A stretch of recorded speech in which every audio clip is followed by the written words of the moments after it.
Okay, so in this video we're going to take a look at how to create a section, and we do have some dimension styles that we have symmetric and we have some deviations, and I'm sorry, these are limit. So then we're going to have a limit dimension, we're going to have a symmetrical, and we also have a deviated type of tolerancing on these dimensions. Okay, so let's go ahead and switch on over to AutoCAD and I'll show you how to create this one. Okay, so starting with this one, I'm going to start with the section view that's created there, and the only reason that section view is there is because we cannot fit this image on the top. So I'm going to start by creating this top view, and then I'll move it into position to where it's located at. So let's start drawing a circle with a diameter at this center, and the diameter of our outside circle is going to be 0.875. Okay, I'll zoom into this one. Go ahead and create my other circle. So circle, center diameter at this location, and this one has a diameter of 0.625.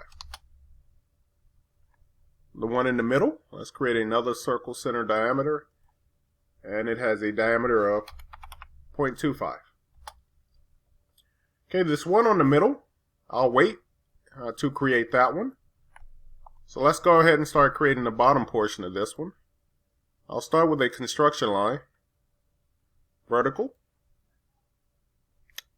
Sorry, let's go back to construction line and choose vertical. Then I'll go through these quadrants.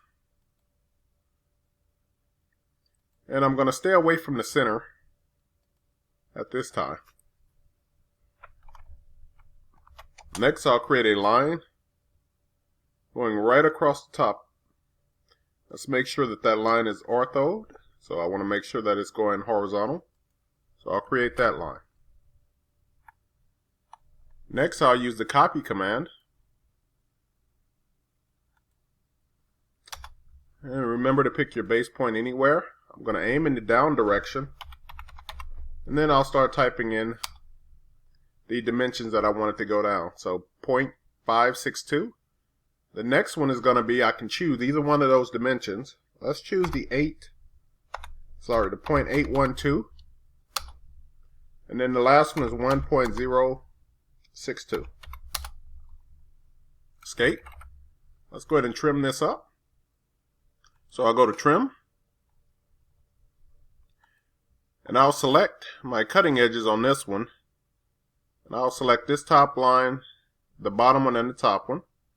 And then I'll take the far left one and the far right line. Enter. And now I'm going to take off all these lines at the top, so I'll do one click here and go across. One at the bottom and go across. One on this edge and go up. And one at this edge and go down. Okay. Alright, so now I'm done with that trim.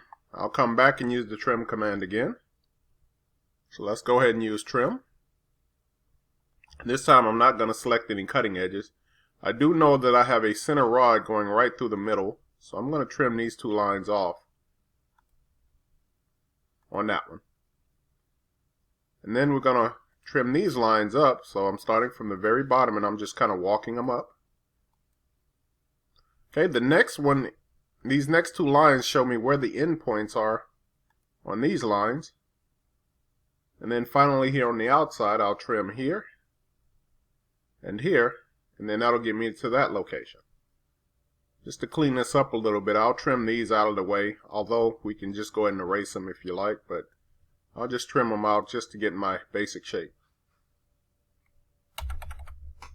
Okay, so now that I know the radius of here, I'm going to use the arc. I know where it starts, I know where it ends, and I do know the radius. So I'll choose the start end radius. Remember, I'm going in a counterclockwise, so I'll select this endpoint first, this one second. I always try to give myself a preview before I type in the numbers, and then 0.312.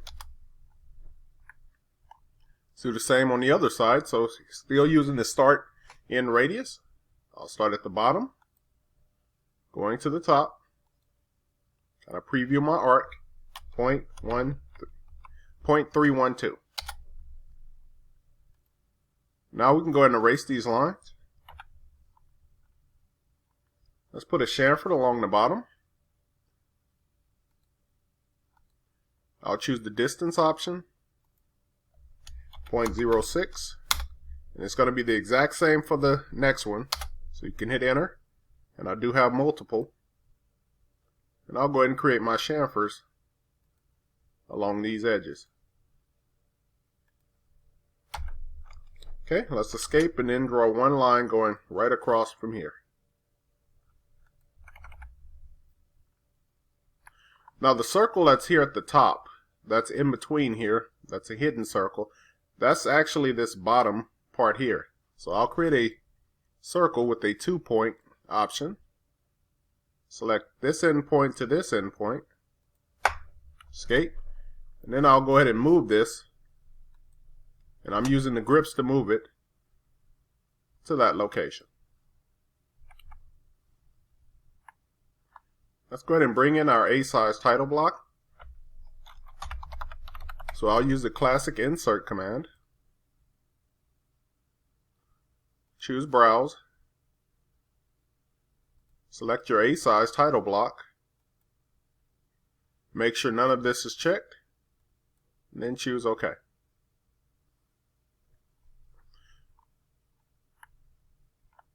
Now you can see my title block is brought in. And now you can see that this is way bigger than what I need it to be. So let's try going at a half scale first. So I'll type in here 0.5 and 0.5 for all of them. Let's go ahead and grab our two objects by using the move command. And then I'm going to place them on the inside. I'll turn the ortho off. And you can see that this is still bigger than what I want. Let's go ahead and select our title block again. And let's go and make these 0.25. Okay, and that looks about right for what I need. I'll go ahead and fill in my name and the project. In this case, let's just call it a top. Or you can call it an assignment. And I think assignment would probably be a better way to go in this case. The scale that we see is at 0.25, so that tells me that my scale factor is going to be 4 is equal to 1. Okay. Let's go ahead and continue to move these in the right position. So I'm going to move.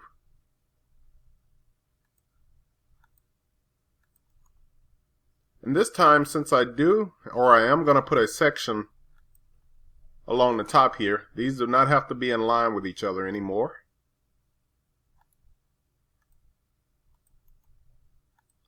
I'll move this one into position like so.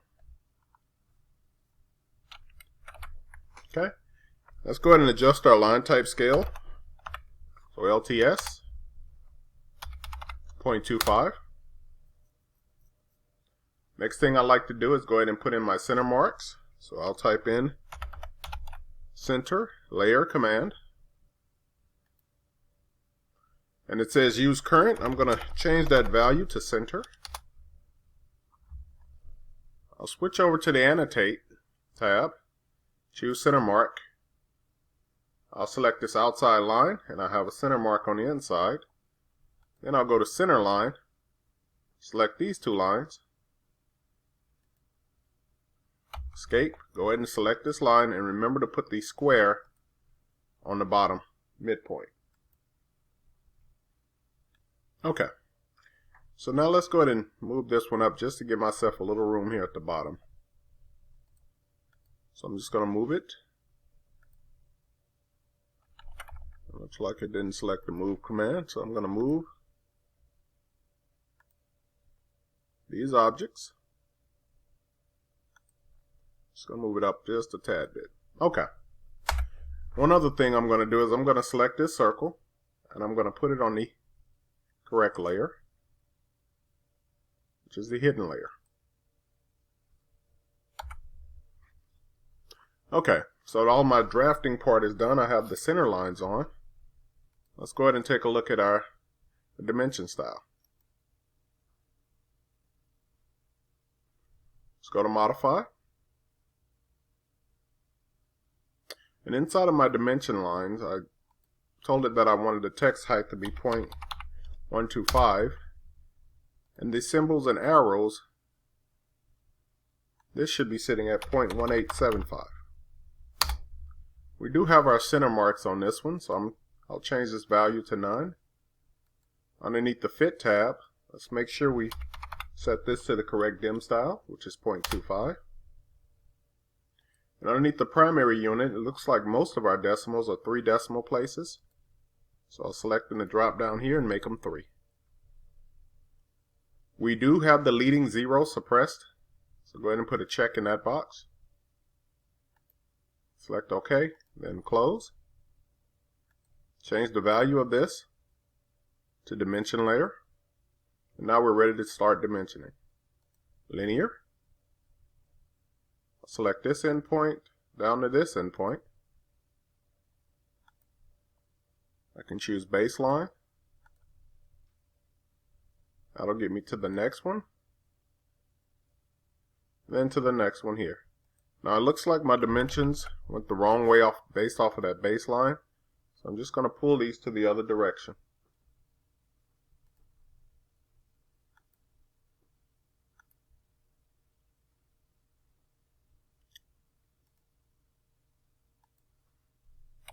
Okay. I'm going to go ahead and close my properties box right now. Okay. Next, I'll go ahead and put the radius dimension on this one.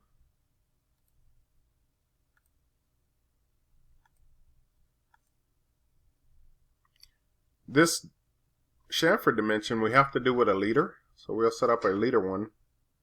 But I'll continue with the next dimension, which is a diameter. Select this circle. I'll do another diameter dimension on this circle. And then finally one on this circle. Let's go ahead and set up a leader style, and I'm going to use the multi-leader. Select this drop down. I'm still on the standard. Go to modify. Starting with the leader format, I'll make my arrowheads the same size as I have in the dimension style. Underneath my leader line here, I usually try to shorten this landing up a little bit. The scale, make sure that you set your scale to the same one as your scale factor of your drawing. Underneath contents, I'm going to use multi-text. I'm going to change the text height to match what I have in my dimensions. Okay, and then close. Now I'm able to use a multi-leader. Select this midpoint, come and place it. Now I can type in what I want it to say. 0.06 by 45. And I can go %D. And if you don't remember that, you do have that option underneath the symbols here. And I can select degree. Let's go ahead and close this. I'll use the match properties. Select this color and then select my multi-leader. Okay, now we're at the part where we're going to start changing some of these dimensions. And it looks like I have a little bit more room to move this over, just in case some of these dimensions on this side doesn't fit. Okay, so this dimension is fine. Let's take a look at this dimension. I'm going to move it over a little bit. And this one does have a tolerance on it. So let's go ahead and select it. Right click and go to properties. I'll scroll all the way down till I come to tolerancing. Underneath the tolerancing display, I'll select the drop down and I'll choose limits. In this case, the upper limit, or the lower limit, which in this case is the upper one, and the upper limit is the bottom one. I'll change this to a minus 0.04. And then I'll adjust the tolerancing. Nope, the tolerancing is fine. Let me go back and change this to minus 0.04. and it adjusted the top one. Okay, and it looks like I got these backwards. In this case, this is supposed to be negative 0.004. Let's go ahead and make that number a positive. And let's make this one here at the bottom 0.004. Oh, I keep forgetting the top one was the one that we selected. So just go ahead and make that 0. Okay? So the lower limit I have set to 0.004 and the upper limit I have set to just 0. And I do have the leading 0 suppressed. So make sure that in your tolerancing it says suppress leading 0. This is set to no. I'm going to change that to yes. Okay, let's go ahead and escape twice. Select the next dimension you want to change, which is this one. Scroll down in your properties, choosing the drop down, Symmetrical. You want this to be 0.005. And again, you do want to suppress the leading 0.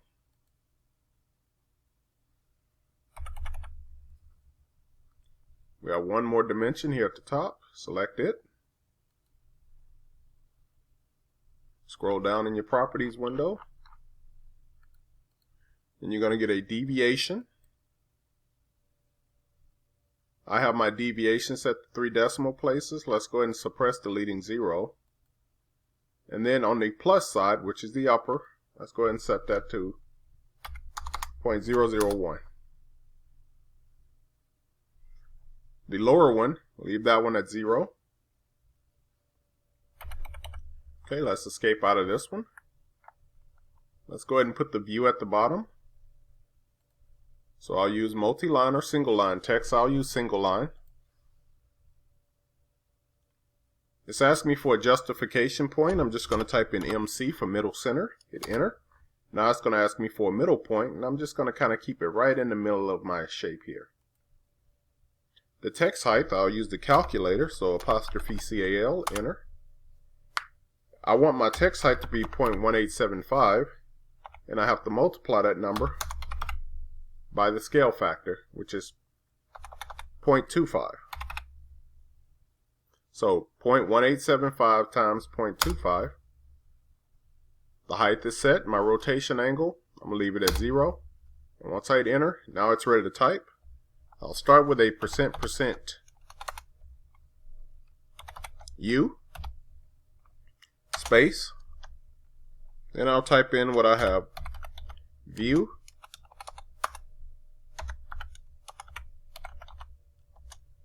A-A with another space behind it.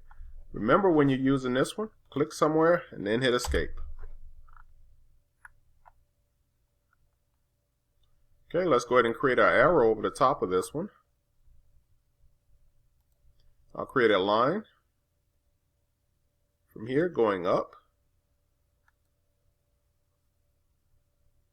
Turn ortho back on. Let's go over this direction, right in line with this middle one. So I'm just going to touch, and then I'll come up. Then I'll do a left click there and escape. We're going to create our arrowhead with a polyline. Click here as my starting point. Choose the word width. My starting width is 0. And my ending width, now let's make it 0.1.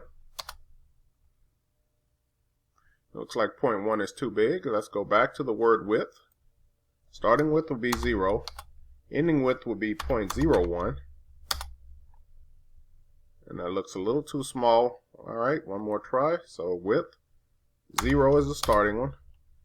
0.05 looks like a good compromise. And then let's go up a height of, let's call it 0.8. Oh, let me undo that. And I meant to go up a height of 0.08. So I'll start back with width, 0. Ending width should be 0.05. And then I want to go up in this direction, 0.08. Now escape.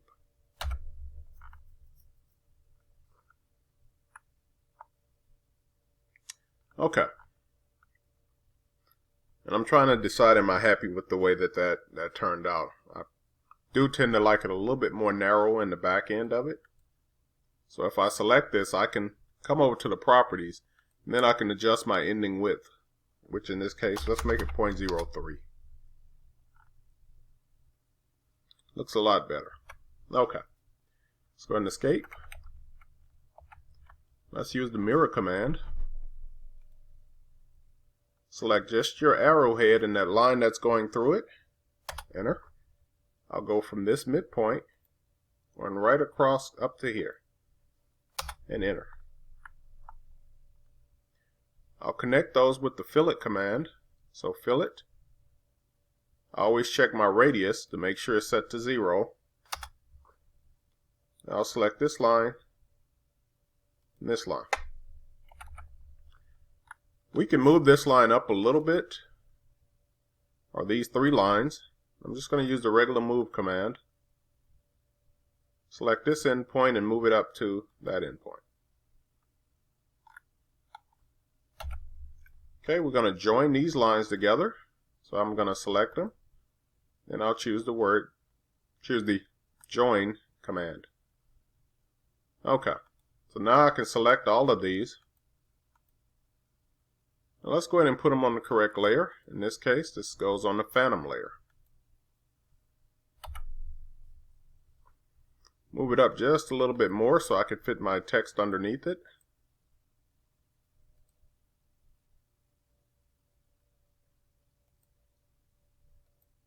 To that location. Okay, let's go back to single line text. It's asking me for a middle point. Just touch here and kind of track off and come down. I'll leave the same text height. So I'll just hit enter. I have 0 as my rotation angle. I'll just type in an A. Remember, click somewhere else and then hit escape. Let's copy this A from this line or endpoint over to this endpoint. Let's go ahead and select this line here, and let's give it a little width to it.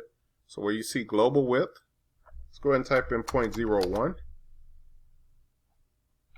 and escape.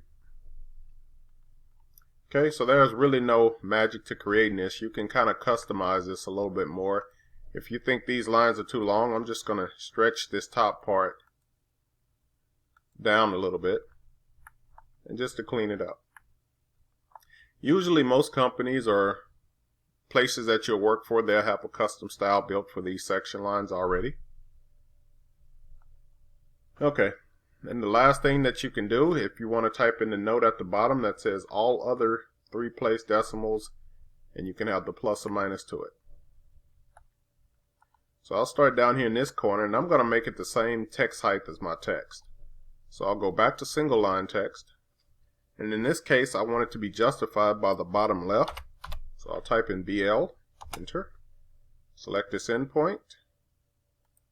Now it's asking me for a text height. Remember apostrophe CAL, 0.125. That's the text height times the scale factor, which is 0.25. Enter. I have 0 for the rotation angle. So once you hit enter, then you're ready to type. All other 3-place decimal.